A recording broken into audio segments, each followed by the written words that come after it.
Today we're in Trieste, a beautiful town in northeastern Italy. This town sits on the Istrian peninsula just north of Slovenia's coastline, and this city has so much to offer. It has amazing history and architecture, and we're going to show you around today. We just got off of the ferry that took us to Miramare Castle, which is outside of the city, but it is considered one of the top sites of this town. We were very surprised by how affordable the ferry option was to get here. It was definitely more expensive than taking a local bus, but for me and Marshall, a one-way ticket here cost less than 10 euros. We felt like that was definitely worth it for the amazing views that we got. We got a panoramic view of the castle coming into it, and I saw the largest jellyfish I have ever seen in my life. And honestly, that might have been the highlight of the ferry ride for me. It was a very short walk to get up to the castle gardens from where the ferry let you out, and these gardens are completely free to walk around, although it does cost some money to get a ticket to go inside the castle. But even if you don't want to do that, walking around the gardens and seeing the castle from the outside is definitely worth the ferry ride over here.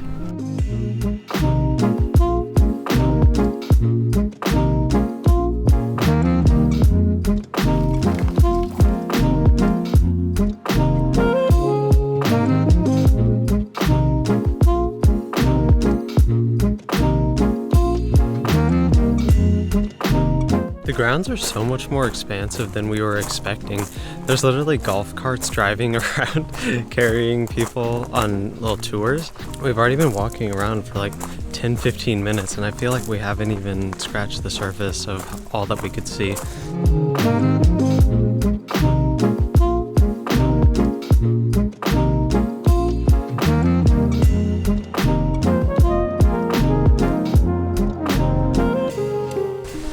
This is supposed to be one of the most beautiful castles in all of Italy, and we can definitely see why. All of the greenery surrounding the staircases and the surrounding garden around the castle just give it a really, really pristine feel, and everything is so well kept. The stones are all incredibly white. The view from the castle is pretty incredible. You get a view of the Istrian peninsula, and it's just really awesome to see the boats going by. There's even some cannons pointing outward so that you could protect from attacks, I guess.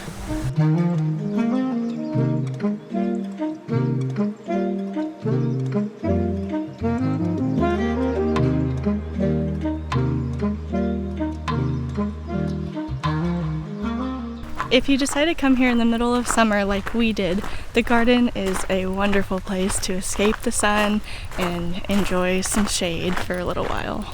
They even have a little stand with gelato. We didn't get any, but very tempted.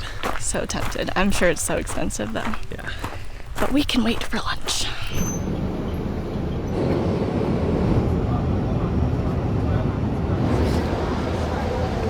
We made it to the city center, and we just have a short walk to a restaurant that is supposed to have some pretty traditional Triestine food. So we're gonna grab some lunch there before moving on to our next stops.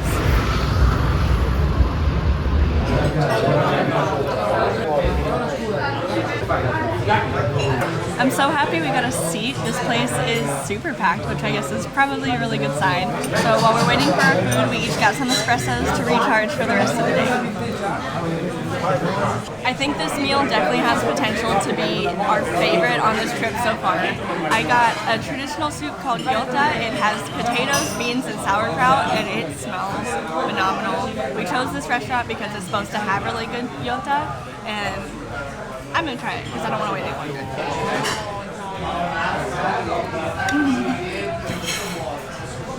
Oh my god.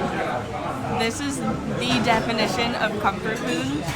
That was the best bite I've taken of anything in so long. It's so warm, it's so filling. I know I'm gonna be stuffed far before I get to the end of this bowl. The seasonings and the potatoes, everything, it just fits. It's perfect, it's perfect. This is like something I get from the South in the States, I feel like. It's just such comfort food, it's amazing. One of my favorite meals ever in all the places that we've gone has been goulash, and this one looks amazing. I'm gonna try it.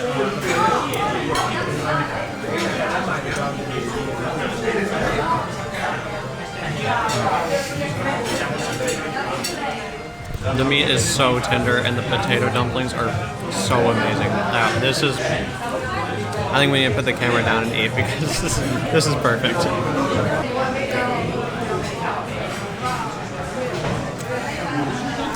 That was definitely one of the best meals either of us have ever had in our lives.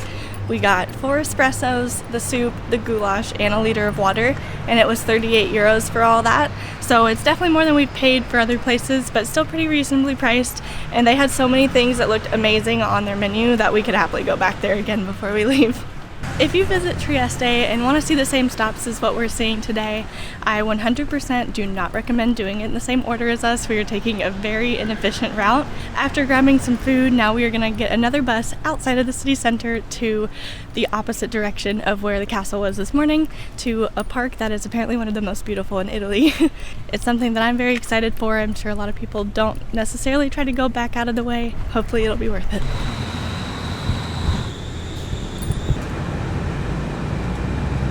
We just made it to Villa Revoltella Park. To make it back to the city center from the castle this morning, we got a daily transit pass, so that's part of why we wanted to come here, was to really get our money's worth. For me and Marshall, the daily transit pass was under 7 euros total, so not too bad, but we definitely wanted to get more than the one bus ride out of it. This is a public park. It's completely free to walk around in, and in our first view we really weren't sure if we were going to be able to get in because we saw a wedding happening as the first view of the park, but luckily we found another entrance, and I think this park is bigger than we thought, so definitely will not be stopped by a wedding happening in one part of it.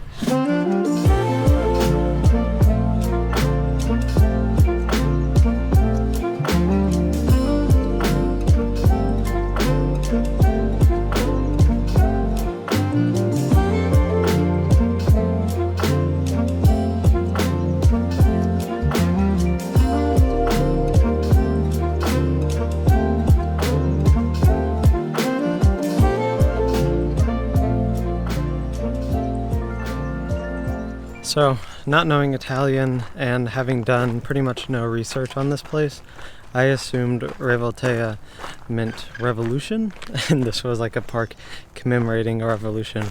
But upon doing a little more research, and by that I mean a really little amount of more research, we learned that this building right here was actually the hunting lodge of the Baron Revoltella. So it's actually just the surname of somebody. We are back in the city center, which is where we were staying the rest of today. That park was really pretty, and it's definitely worth it if you just want to get out in nature.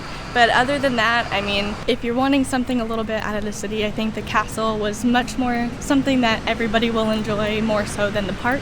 But it was still very pretty, and we definitely don't regret heading over there.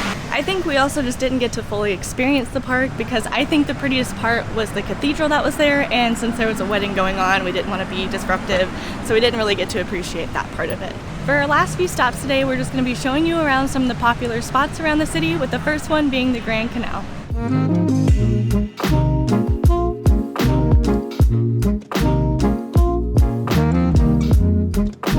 We passed this strip on our bus into Trieste a few days ago, and our jaws were seriously dropped the whole time. On one side of the road, you had the gorgeous coastline with all the boats. On the other side of the road, you had this strip of canal with the gorgeous architecture everywhere and the water leading up to it, and it's just such a breathtaking sight.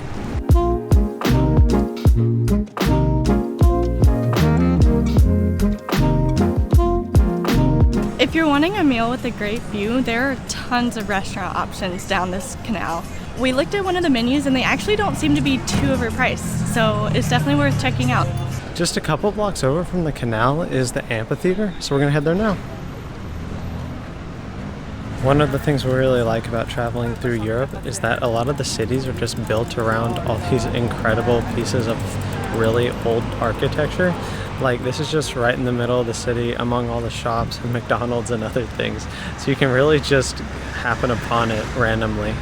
There's not too much to do here other than just sit and stare at it, so we're going to mark this as the quickest stop of the day and we're going to keep on going.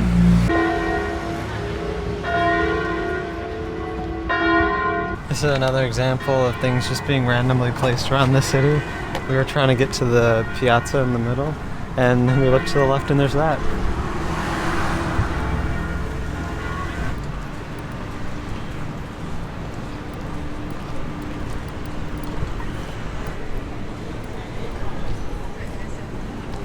Our final stop of the day is the Piazza Unitá d'Italia, and this is easily one of the most beautiful things we've seen in the whole city. When we were riding it on the bus, the canal was really cool, but this was the thing that really caught our eyes. It's a large square with a fountain right in the middle and some surrounding beautiful buildings. It's just a really cool spot. There's some cafes around where you could just sit and drink a coffee and enjoy the scenery. And then there's the water on the other side, so there's just really beautiful views all around. It's also a really great place to be at this time of day because there's no shade around, so there's no escaping the heat during the middle of the day. I hope you enjoyed our day in Trieste. We barely scratched the surface of everything that you can do in this city. There's so much more that we didn't even touch. If you want to visit a city in Italy that is not completely overrun by tourists, we totally recommend spending a few days here. This city is amazing.